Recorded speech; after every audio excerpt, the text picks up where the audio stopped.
जय जगदंब नमो आदेश। मी तन्विताई पुणेकर आपल्या सर्वांचे या भागामध्ये सहर्ष स्वागत करते।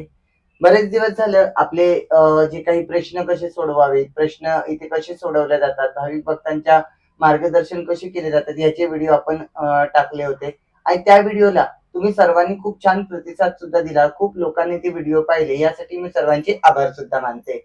ह्या बऱ्याचशा दिवसापासून नवनवीन सदस्य त्याचबरोबर नवनवीन सबस्क्राईब आपल्याला ऍड होत आहेत, आपल्या फॅमिलीमध्ये ऍड होत आहेत, आपल्या जगदंबेच्या गादीला ऍड होत आहेत। त्या सर्वांचं मी मनापासून आभार मानते व सर्वांसाठी मी जगदंबेकडे प्रार्थना सुद्धा करते की सर्वांच्या आयुष्यामध्ये सुख समृद्धी यश प्राप्त हो, अशी मी सगळ्यांसाठी प्रार्थना सुद्धा करते। तर आता पुढे बोलूयात आपण या गोष्टीसाठी की प्रश्न उत्तर जी काही घेतल्या जातात, ह्या प्रश्न उत्तरांची जी काय आपण दाखवत आहोत, जी काही प्रश्न उत्तर कशी सोडवल्या जातात, भाविक भक्तांचे प्रश्न कशा पद्धतीने सोडवून घेतले जातात, त्याच्यावरती जे काय आपण उपाययोजना देतो त्या ह्या दिल्यानंतर ह्यांना योग्य तो फायदा होतोच का, त्याचबरोबर आपल्या इथे आल्यानंतर बांधणी अथवा यंत्रक्रिया केल्यानंतर भक्तांना त्यातून मार्ग निघतो का, आणि हे जे काही मी त्यांना सांगते किंवा जे काही त्यांच्या प्रश्नांवरती मार्ग देत असते हे खरे आहे का, याच्यावरती सुद्धा बऱ्याचशा लोकांचे प्रश्न होते। तर पहिली गोष्ट, या गोष्टीवरती भाग घेण्यापहिले मी अजून एक गोष्ट मी याच्यामध्ये नमूद करायची आहे की या काही प्रश्नांसहित मला अजून काही प्रश्न विचारण्यात आले होते की ताई तुम्ही इथे बसता, ह्या गादीला बसता, तुम्ही हे काही जे दैवता आहेत या दैवतांसमोर बसता, हे देव आहेत का, किंवा हे चेडे गोटे आहेत, किंवा हे कनिष्ठ दैवता आहेत, अथवा हे काही जी शक्ती आहे किंवा हे काही जे काही दैवत बसवलेली आहेत हे काम करू शकतं का, किंवा हे तुम्ही आम्हाला विकत देऊ शकता का, किंवा हे आम्ही आमच्या घरी असे बसवू शकतो का। तर याच्यावरती सर्वस्व मी आता आपण इथे व्हिडिओ घेत आहोत। तर पहिली गोष्ट, ज्या काही भाविक भक्त आपल्याकडे येतात, भाविक भक्तांचे जे काही आपण प्रश्न सोडवतो, ज्या काही मी कौल लावते वेळी माझ्या हातामध्ये वीर कंगन असतं, त्याचबरोबर 64 योगिनी कंगन सुद्धा कधी असतं। हे 64 योगिनी कंगन आणि वीर कंगनावरती मी प्रश्न सोडवते। तर हे वीर कंगन काही माझ्या कानामध्ये येऊन सांगतं का की एखादा भाविक भक्त माझ्या समोर बसलेला आहे, तर हे कंगन काय माझ्या कानामध्ये बोलतं का, किंवा हे एखाद्या भक्तांविषयी किंवा समोर बसलेल्या व्यक्तीविषयी मला काय भविष्यवाणी देतं का, अशा काही लोकांचे कॉलवरती सुद्धा प्रश्न होते, कमेंट्स होत्या, व्हॉट्सअपला मला त्यांचे मेसेज होते। तर पहिली गोष्ट म्हणजे वीर कंगन माझ्या कानामध्ये येऊन काही सांगत नाही किंवा वीर कंगनाद्वारे मला कोणतीही सिद्धी प्राप्त होत नाही। वीर कंगन हे फक्त गणांना मी साक्षी धरून, वीर कंगनाच्या गणांशी मी साक्षी देऊन त्यांना त्यांना मी हातपाय जोडून किंवा त्यांना पूर्णतः एकनिष्ठ येऊन त्यांच्याकडे प्रार्थना करत असते। त्याचबरोबर जी काही माझी विद्या असेल, जी काही माझी मी आतापर्यंत काही भक्ती केली असेल, या भक्तीद्वारे इतर भाविक भक्तांचे प्रश्न सोडवण्याचे मी कार्य करत असते। कोणतेही वीरकंगन अथवा कनिष्ठ दैवत, गणदैवत अथवा चेडे गोटे हे कोणीही माझ्या कानामध्ये येऊन मला काही सांगत नाही। जी काही माझी भक्ती आहे, जी काही मी माझ्या जगदंबेवरती, माझ्या देवांवरती जी काही माझी श्रद्धा आहे, ह्या श्रद्धेद्वारे, त्याचबरोबर काही मी मंत्रोच्चारण शिकले असेल, मी माझ्या गुरूंच्या सानिध्यामध्ये राहून जे काही माझ्या गुरूंनी मला शिकवले असेल, या गोष्टीतून मी काही शिक्षण घेतलेलं आहे, या शिक्षणाच्या मार्फत मी काही तुमचे जे काही प्रश्न आहेत हे सोडवत असते। इतरांच्या काही भविष्य, भूतकाळ, त्याचबरोबर त्यांचा वर्तमान काळ, ज्या काही गोष्टी घडतात या सर्व गोष्टी मी माझ्या पद्धतीने, माझ्या कौल लावून जगदंबेला आडजोड येऊन तिच्याकडे प्रार्थना करून, तिला पूर्णपणे नम्र होऊन मी तिच्याकडे प्रार्थना करून काही छोट्या मोठ्या काही संकेत, काही छोट्या मोठ्या काही गोष्टी मी माझ्या शक्तीने अथवा माझ्या भक्तीने मी प्राप्त करण्याचा प्रयत्न करत असते आणि त्या गोष्टी मी तुम्हाला सांगत असते व त्याच्यावरती मी तुम्हाला विचारतही असते की बाबा हे योग्य आहे का, हे असं झालं आहे का, किंवा तुम्हाला या देवी देवतांचा काही त्रास आहे का, किंवा या देवी देवतांचं काही तुम्ही केअर करणं बाकी आहे का, तुमच्या काही पित्रांचा काही तुम्हाला अशा पद्धतीचे पित्र होते, हे पित्रांचे काही तुमचं देणं बाकी आहे का, पित्र असंतुष्ट आहे का, वास्तूमध्ये तुम्हाला काही अशा गोष्टींचा त्रास तुम्हाला जाणवतो का, हे मी त्यांना विचारून त्यांचे प्रश्न सोडवत असते। आणि या ज्या काही गोष्टी मी माझ्या भक्तीच्या आधारावरती, माझ्या श्रद्धेच्या आधारावरती आणि माझ्या मंत्रोच्चारांवरती मी करत असते, अशा पद्धतीने इथे हे प्रश्न सोडवल्या जात असतात।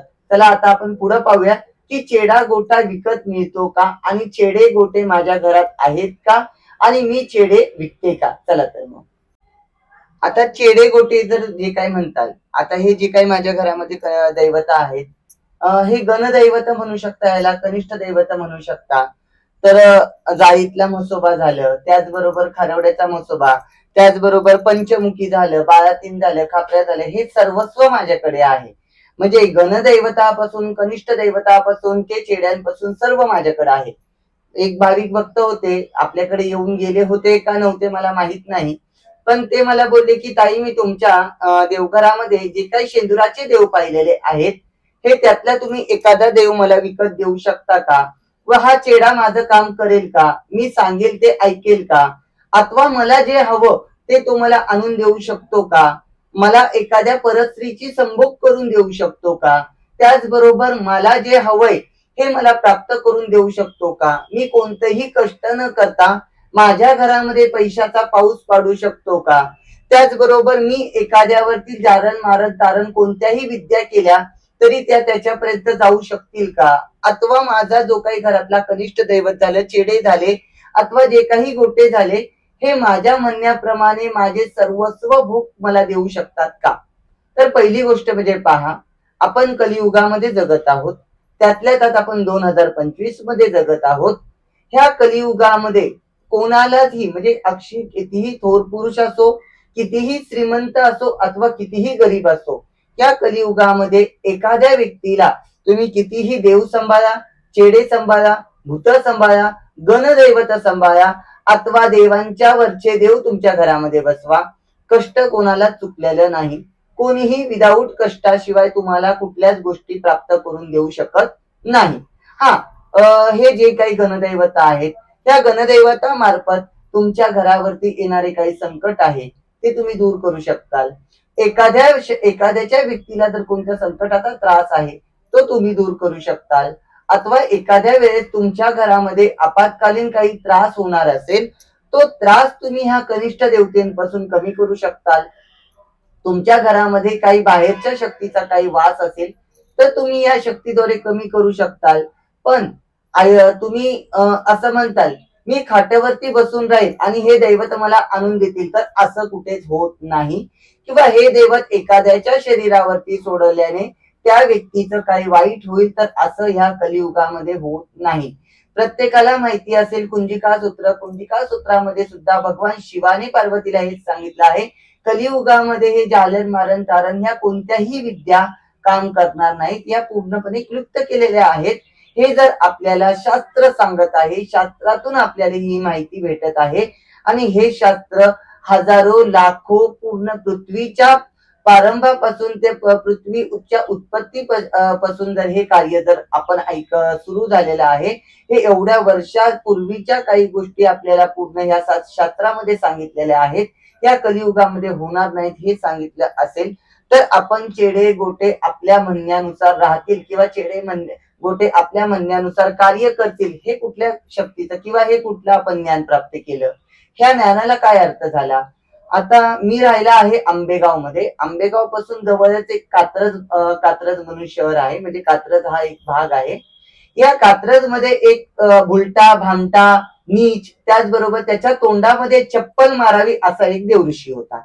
या देवऋषाने मला कॉलही केला. मला कॉल केल्यानंतर त्यावेळेस मी इथे नव्हते अवेलेबल, मी त्यावेळेस बाहेर साताऱ्यामध्ये होते. तर माझ्या शिष्याने कॉल उचलल्यानंतर त्यांनी असं विचारलं की बाळातनीचा चेडा तुम्ही मला देऊ शकता का.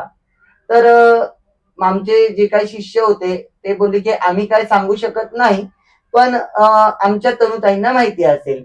मग आता तिथे या माणसाने गप बसायचं का नाही, तो जो कोणी होता अज्ञान होता, त्याला तेवढी अक्कल नव्हती, त्याला तेवढी बुद्धी नव्हती, किंवा तो लहान असेल, किंवा या देवदेवरुचकीच्या भागामध्ये त्याला फक्त पायाच्या धुळीतवंच ज्ञान असेल असं मी त्याला म्हणू शकते. का आता मी या व्यक्तीला एवढं खालच्या लेवलचे शब्द का वापरते, कारण की त्यांनी शब्द असे वापरले, माझ्याकडे हा चेडा आहे, माझ्याकडे तो चेडा आहे, तो चेडा एखाद्याला जाऊन वाईट करतो, तो चेडा एखाद्याची करणी असेल ती करतो, एखाद्याच्या घरामध्ये विस्फोट करतो, असल्या लेवलच्या ह्या गोष्टी त्यांनी माझ्या शिष्यांना सांगितल्या. तर ह्या सर्व गोष्टी माझ्या शिष्यांनी मला येऊन सांगितलं की असा असा व्यक्ती होता, तो आम्हाला सांगत होता की मी मांढर देवीला जाऊन करणी काढतो, करणी करतो आणि माझ्याकडे या पद्धतीचा चेडा आहे, पण माझ्याकडे बाळातीन नाहीये, मला बाळातीन घ्यायची आहे. अजून त्यांनी काहीतरी विचारलं, आता माझ्या डोक्यात नाही किंवा आठवत नाही.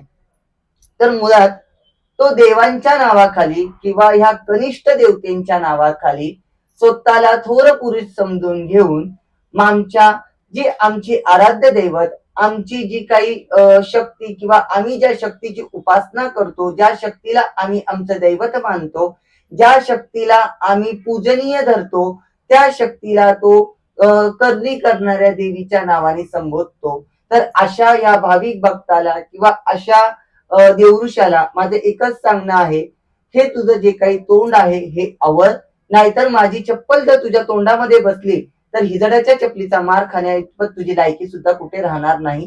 म्हणजे असे जर काही फालतू प्रश्नांसाठी जर कॉल करशील तर मी तुला चपलीने मारायला सुद्धा कमी करणार नाही. भले तू कोणाचाही शिष्य असो, मी घाबरत नाही. एवढं तुला सांगायचंय.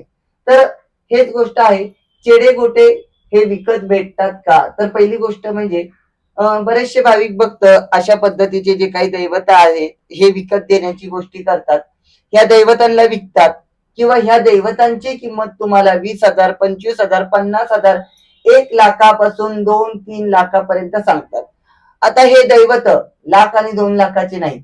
मी पोस्ट सांगते, माझ्या घरात हे जे काही आहेत दैवत लाख आणि 2 लाखाची नाही. ह्या दैवतांची किंमत नाही. या दैवत पैशामध्ये मोजता येत नाहीत. ही दैवत पैशामध्ये विकत घेण्याची नाही. ह्या दैवतांना सर्वस्व शक्तीने आपल्या भक्तीने प्राप्त करावं लागतं. ह्या दैवत बसवण्यासाठी काही विशिष्ट वेळ आहे, विशिष्ट काळ आहे, विशिष्ट नदी आहे, विशिष्ट गंगा आहे, विशिष्ट क्रिया आहेत, विशिष्ट बीज आहेत, विशिष्ट प्रकारचे त्यांच्या चौक्या आहेत. या चौक्या देऊन त्याच्यामध्ये त्यांना उतरवण्यात येत असतं.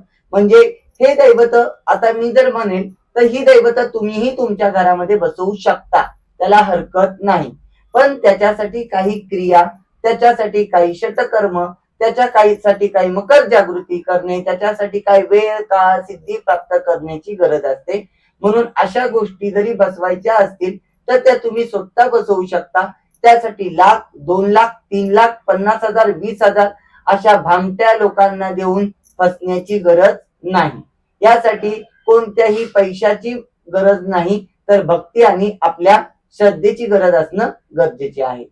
तर अशा पद्धतीचे दैवत विकल्या जात नाहीत. यांचे पैशामध्ये कुठेही तोलभाव होत नाही. आता तुम्ही म्हणताल की देव पैशात विकल्या जात नाही, मग आम्ही सोन्या चांदीचे मुखवटे करतो, मग ते पैशाने कसे विकतो? पहिली गोष्ट म्हणजे सोनं, चांदी, पितळ, धातू हे एखाद्या दुकानदाराला सुद्धा विकत घ्यावे लागते. त्याच्यावरती त्याला काही नक्षीकाम, आकृती, त्याच्यावरती त्याची मांडणी त्या पद्धतीने त्याला करावी लागते आणि ह्याच्या सर्वासाठी त्याला ते सोनं चांदी विकत घेण्याची गरज पडते. म्हणून आपल्याला तिथे पैसे द्यावे लागतात. आता हे जे काही आहे हे पाषाण आहे. या पाषाणाला आपल्याला गंगेतून काढणं गरजेचं असतं. गंगेला आपल्याला पैसे देण्याची आवश्यकता नसते, तर गंगेला आपल्याला मानपान देण्याची आवश्यकता असते. गंगेला आपल्याला तिचा जो काही निवद बोलण्याचा मानपान आहे तो तिथे देणं गरजेचं असतं. तर गंगेला पैशाची गरज नसते. त्या गंगेला जर तुम्ही 11 रुपये जरी तुमच्या सोयीच्छेने जरी दिले तरी ती तिथे तृप्त होणार आहे. मनुष्य हा तृप्त होणारा नाहीये. मनुष्याला सोन्या चांदीचं फुकट फुकट भेटत नाही. सोन्या चांदी त्याला फुकट आदान प्रदान करता येत नाही. म्हणून तिथे आपल्याला पैसे द्यावे लागतात. आणि शेवटी कलियुगामध्ये पैसा हा सर्वस्व आहे आणि पैशावरती प्रत्येकाचं पोट अवलंबून आहे. हे गोष्ट समजून घेणं गरजेचं आहे. म्हणून जर तुम्ही म्हणताल तर अशी चंद्राचे दैवत आम्हाला लाख आणि 2 लाखाला विकत द्या, तर मी विकत नाही. जो विकत असेल तो अतिशहाणा असेल. तुम्ही त्यांच्याकडे घेऊन जर फसत असताल तर तुम्ही फसा, आम्हाला त्याच्याशी काही घेणं देणं नाही. मुळात मी चेडे गोटे विकत नाही आणि माझे जे काही धनदैवत त्याचबरोबर कनिष्ठ दैवत आणि चेडे गोटे जे काही माझ्यासाठी आहेत हे कोणाचं वाईट करण्यासाठी नाहीत, अथवा हे कोणावरती सोडून त्यांचं वाईट केल्या जात नाही, हे मी इथे या व्हिडिओमध्ये सांगत आहे.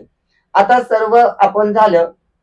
प्रश्न कसे सोडवावेत, चेडे गोटे काय कार्य करतात, त्याचबरोबर हे जे काही कार्य आहे हे तुमच्या घरामध्ये ठेवल्याने सुख समृद्धी येईल का? तर हो, येईल. हे मी गॅरंटी देते. चेडा कोणावरतीही सोडल्याने चेडा वाईट करेल का, तर चेडा कोणाचा वाईट करणार नाही. त्याचबरोबर एखाद्याच्या घरामध्ये चेडे असतात का, तर हो असतात. पूर्वी काळी बऱ्याचशा वर्षापूर्वी असे काही लोक होते की एखाद्या मर्तिकाचा जो काही दगड असतो तो ठेवायचे आणि हा दगड एखाद्या घरामध्ये पुरायचे आणि हा दगड एखाद्या मर्तिकाचा दगड पुरल्यानंतर त्याच्यामध्ये एखाद्याची काही अतृप्त आत्मा जर काही आली असेल तर त्यावेळेस त्या अतृप्त आत्मेला अन्न भोजन या गोष्टी जर काही मिळाल्या नाहीत अथवा त्या गोष्टी त्याला जर भेटल्या नाहीत तर ती अतृप्त राहिल्याने त्या घरावरती काही संकट येत होती आणि अजूनही येतात. तर त्याची काही चेडेगोट्यांची काही कार्य असतील तर ते आपल्या इथे सोडवू शकतो, ते आपल्या इथे काढू शकतो, या काढायला हरकत नाही. पण तुमच्या घरामध्ये असतील तर ती अतृप्त शक्तीला आपण तृप्त करून त्याला आपण वाहत्या गंगेला सोडण्याचे सुद्धा कार्य करतो. तर अशा पद्धतीने आपण ह्या चेडेगोटे आणि आपल्या इथे होणाऱ्या प्रश्नांचे मार्गदर्शन इथे केले. त्याचबरोबर 2 दिवस झालं इंस्टाग्राम वरती मला एक रील येत होती. ही रील मी पाहिली. या रील मध्ये असं होतं की काळूबाईची गेनमाळ करू शकत नाही किंवा काळूबाईची गेनमाळ होत नाही. काळूबाई ही कुठल्याही शक्तीची गेनमाळ केल्या जात नाही अशी मी एका लेडीजचे ऐकलं होतं, म्हणजे व्हिडिओ पाहिला होता. इंस्टाग्रामला तो व्हिडिओ आला होता. तर व्हिडिओही मी तुम्हाला दाखवते. जर तुम्ही इथं तर पाहताय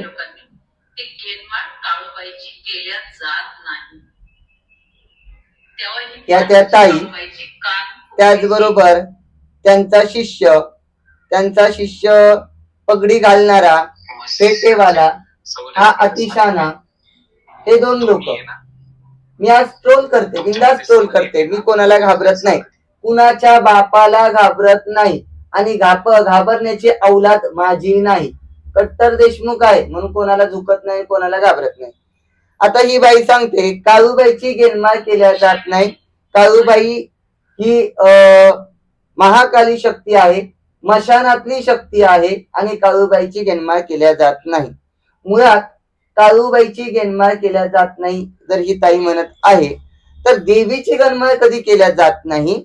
देवीच्या मंत्राच्या बीज अक्षर जो काही आहे, जी काही जगदंबेचा बीज आहे, या बीजाला आपण एखाद्या शिष्याच्या कानामध्ये देतो. या मंत्रासाठी गेनमाळ करणे गरजेचं असतं, हे मला त्या बाईला सांगायचंय. अर्धवट माहिती, अर्धवट ज्ञान. त्याचबरोबर ही बाई शास्त्र सांगते. या बाईनी कोणतं शास्त्र वाचलेलं नाही हे तिच्या भाषेमध्ये कळतं. या बाईनी कोणत्याही काळूबाईच्या महात्म्याची कुठलीही जोपासना केलेली नाही हे कळतं. दुर्गा सप्तशतीचे पठण हिने कधी केलेलं नाही हे देखील कळतं. मुळात आपल्या शास्त्रामध्ये जरी नसेल, म्हणजे हे शास्त्रामध्ये जरी वर्णन नसेल तरी ही गुरुदीक्षा हे वर्णन आपल्या शास्त्रामध्ये आहे. कोणतीही भक्ती, कोणताही मंत्र गुरुमुखातून प्राप्त करावा हे आपल्या शास्त्रामध्ये सांगितलेलं आहे. अक्षी जरी पांडुरंगाचे भक्त जरी झालं तरी रामकृष्ण हरी हा मंत्र सुद्धा तिथे गुरुदीक्षा सहित दिला जातो. आता तुम्ही म्हणताल गुरुदीक्षासाठी पैसे का लागतात, तर आता पहा, गुरुदीक्षा करताना बऱ्याचशा सामानाची आवश्यकता असते, बऱ्याचशा गोष्टींची आवश्यकता असते, हे अन्नाची आवश्यकता असते, खाणं पिणं लोकांना लागतं याची आवश्यकता असते आणि ह्या सर्वस्व गोष्टी कलियुगामध्ये फुकट मिळत नाहीत. यासाठी गुरुदीक्षेसाठी पैसे लोक घेत असतात. आता माझ्या इथे सुद्धा गुरुदीक्षासाठी पैसे घेते, मीही 55,000 रुपये घेते. 55,000मध्ये तुमचे अन्न, तुमचं जे काही सामान आहे या सामानाचा सर्वस्व खर्च इथे केला जातो आणि त्यातल्या त्यात गुरुला देण्यासाठी जी काही दक्षिणा आहे त्यातूनच घेण्यात येत असते. म्हणून काळूबाईची गेनमाळ केल्या जाते. काळूबाईच्या गेनमाळची गुरुदीक्षाही होते. या गुरुमंत्र हा शिष्याला योग्यरित्या देण्यात येतो. गेनमाळ नुसतं करणं गरजेचं नसतं, तर गुरुनी जो काही मंत्र देवी देवतेचा देण्यात आला आहे हा मंत्र योग्यरित्या त्याचा योग्य बीज देणेही गरजेचं आहे.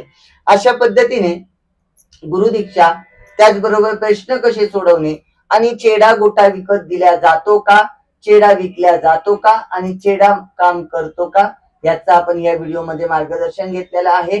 त्याच पद्धतीने अशाच पद्धतीने जर तुम्हाला आमच्या गादीवरती यायचं असेल तर तुम्ही आनंदाने आमच्या इथे गादीवरती तुमच्या प्रश्नांसाठी येऊ शकता.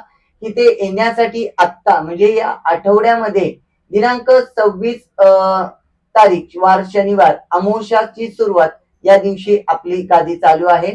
तर या आठवड्याची 26 तारखेची बुकिंग करू शकता व पुढील आठवड्यामध्ये दर रविवार आणि गुरुवार चालू असणार आहे. सर्वांनी याची नोंद घ्यावी. आपला जो काही मोबाईल नंबर आहे 9322161699 9322161699 या नंबरवरती तुम्ही संपर्क करावा. हा नंबर माझ्या जिथे माझा टायटल आहे, ज्या व्हिडिओचं मी टायटल देते त्याच्या खाली माझा मोबाईल नंबर लिहिलेला असतो. ऍड्रेस आपल्या डिस्क्रिप्शन बॉक्स मध्ये लिहिलेला असतो. ऍड्रेस तुम्ही घेऊ शकता. इथे येताना तुम्हाला कॉल करून येणं गरजेचं आहे. कॉल करण्यासाठी सकाळी 10 ते संध्याकाळी 10 वाजेपर्यंत तुम्ही कॉल करावा. कॉल करण्याची ही वेळ आहे. या वेळेतच तुम्ही कॉल करणं गरजेचं आहे. त्याचबरोबर कोणतेही प्रश्न फोनवरती सोडवण्यात येणार नाही. फोनवरती कोणतेही प्रश्न सोडवल्या जात नाहीत. बऱ्याचशा लोकांचे फोन येतात की ताई आम्हाला फोनवरती या मार्ग सांगा, फोनवरती आमचे प्रश्न सोडवा. तर कोणाचेही प्रश्न फोनवर सोडवण्यात येत नाहीत. त्यासाठी दिलेल्या वाराला तुम्हाला इथे येणं गरजेचं आहे. इथे सकाळी तुम्हाला 11 ते 11:30 वाजेपर्यंत पोहोचावे लागते. संध्याकाळी 7 वाजेपर्यंत थांबावे लागते. इथे 3 विधी असतात. पहिली विधी चौकी असते, दुसरी विधी म्हणजे तुमचे पर्सनल प्रश्न असतात आणि तिसरी विधी ही महत्वाची चौकी असते. याकरिता तुम्हाला इथे येणं गरजेचं आहे.